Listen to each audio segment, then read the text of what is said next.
Hi there, I'm Paul Klein and this is my workshop. I've been here about 30 years or so. This is where it all happens basically. I gather materials, sometimes trees down the road, sometimes lumber from down the road, sometimes pallets from across the country. Whatever inspires me. I do buy a little lumber now and then. This is some spalted bird's eye maple. But basically, this is where it all happens. So I'll tell you about a piece I'm working on now. I fly back to this Nicaragua sister city project that I helped install the stone downtown in the Cultural Commons area. And the pallet, it was shipped from Nicaragua to here. I asked if nobody else wanted it, if I could take it. So I took it apart. This is the pallet, the little wooden box that came in from Nicaragua. And I'm in the process of building a lamp. I fit it to the stone, I glued it up. Since the biggest piece was like this, I had to do some gluing. So I'm in the process of building it. I'm getting close. I fit to the stone, I glued some on. And then on the other side, you can see where I'm heading with it. I want it to be like a tree that grew around the rock, kind of representing the roots and the interconnectedness, the connection to the earth. So it's getting there.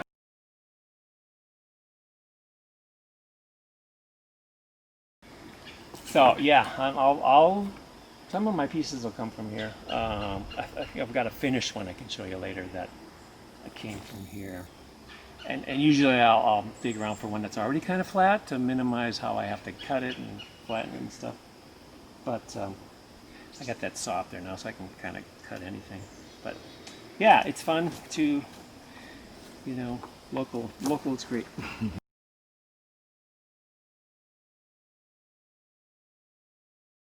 I did sculptural lighting, I'll call it, to sound fancy, for like 5 years before I started making my own paper. So, like the two most common questions were, where's Amherst Junction? And do you make your own shades? So I realized, yeah, I'm not going to move, but I can make my own paper. So, trial and error. And about a year later, I was making my own paper, and it's mulberry bark like this that I buy. It's the inner bark of a mulberry tree called kozo, and it's been cultivated in like Southeast Asia for at least 3,000 years, and it's pretty user-friendly. What I did was take some of this and boiled it for 2 hours. And so now the fibers are starting to want to separate. And I did use a soda ash. It helps break it down.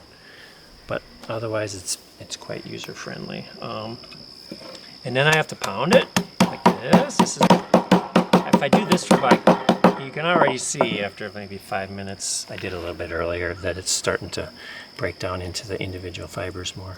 So if I keep doing that for like 45 minutes or so, it'll get to over here. I'll show you.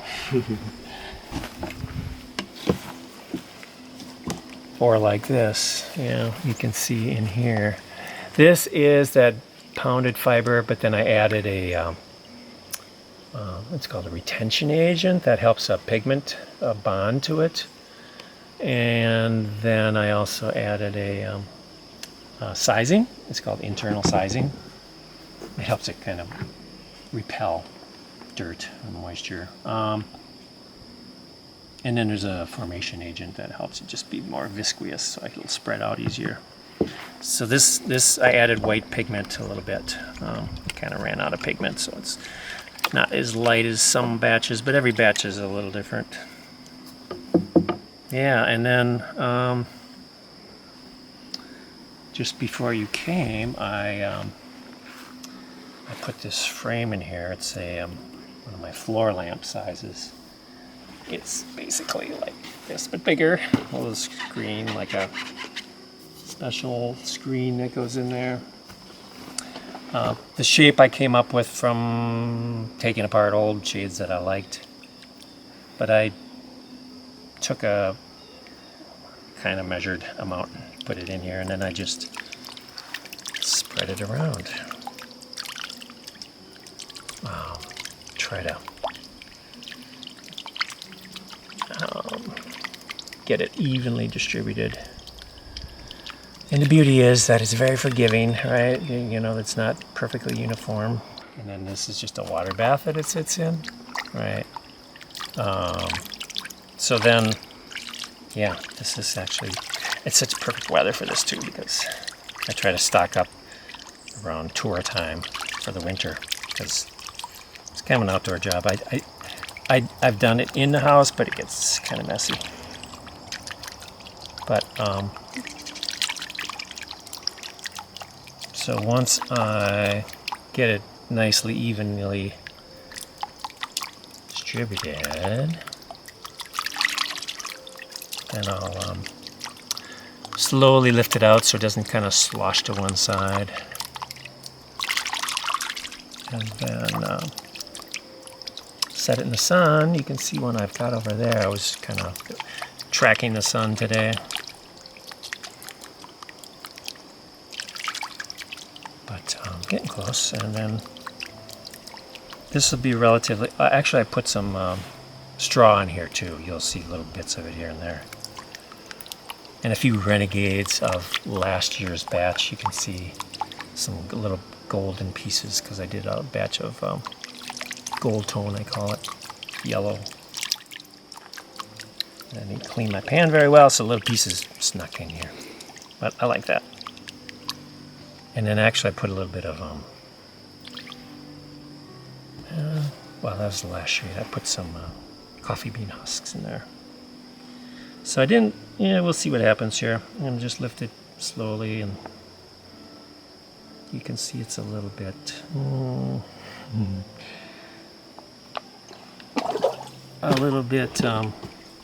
irregular, but I can get away with a lot. Some of the fibers don't break down as much as others when I'm beating it, and that's okay, I think. Some people prefer it more uniform, but...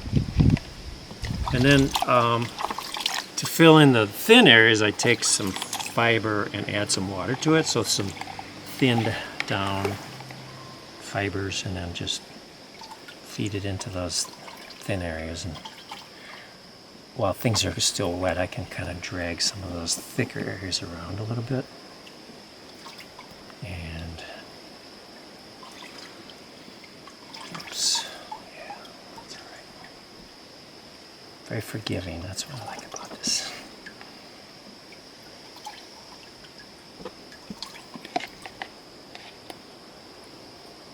So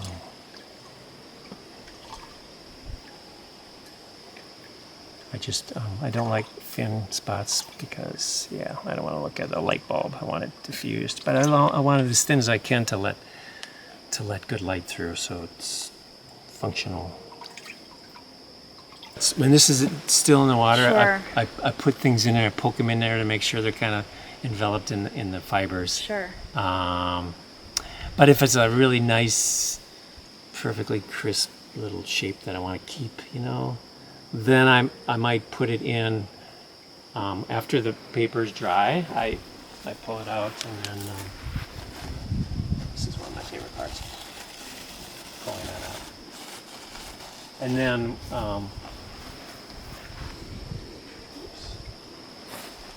when I glue it to the laminate, it is when I put the leaves in there. So, and that was sort of my own little discovery or realization, that my compromise, so to speak, because I had just pure paper shades with a sizing to give them to help maintain their shape, but it was really tricky, and there were kind of recalls here and there that I didn't want to deal with. So my compromise was gluing this to a laminate to keep it thin to let lots more light come through, and then but that it also allowed me to put little embellishments behind it. Yeah. So it's a fun little piece. I generally like abstract more, but the figure is a little more representative than I do sometimes. But it's a popular one. You can read into it whatever you want. But the particular material, well, the rock came from right down behind the barn. Still a little moss on it. I like to leave that if I can. And then the wood piece came from more like a piece of wood that I took apart, some of the framing, and then put it back to use, because you can still see some nail holes in it, which is part of the story. Even save some of the old square nails from the house project. So that one is from close to home. This piece is obviously my heart lamp. It's got a lot of meaning in somewhat way. I mean, especially when some world event happens where it's like, what this world needs, right? But the materials are kind of a big part of this piece too. The bottom is apple wood that I got from John Morser, our dear friend John, who left us way too suddenly. And this is cherry burl, just a favorite wood. And this is some spalted maple. But the copper came from Brenda. Brenda Jingles is a friend that left us too quick too, and she brought me some copper from her rehabilitation, rehabbing their house. And it was just sitting in my barn one day, and she said, "Oh yeah, I dropped off some stuff for you." And then sometimes when I'm working on bigger pieces, I get these little scraps that I don't know what to do with, So, but once in a while I'll come in here and say, "Oh, that's big enough for a little heart." So some of these came back out of the Larry box. This is going to be my next piece. Some nice bird's eye maple. And a piece of a burl from big leaf maple from out west. And then cherry burl, a lot like this one. To me, Karens are a little remembrance of a journey that maybe I had or somebody else has. Places I've been.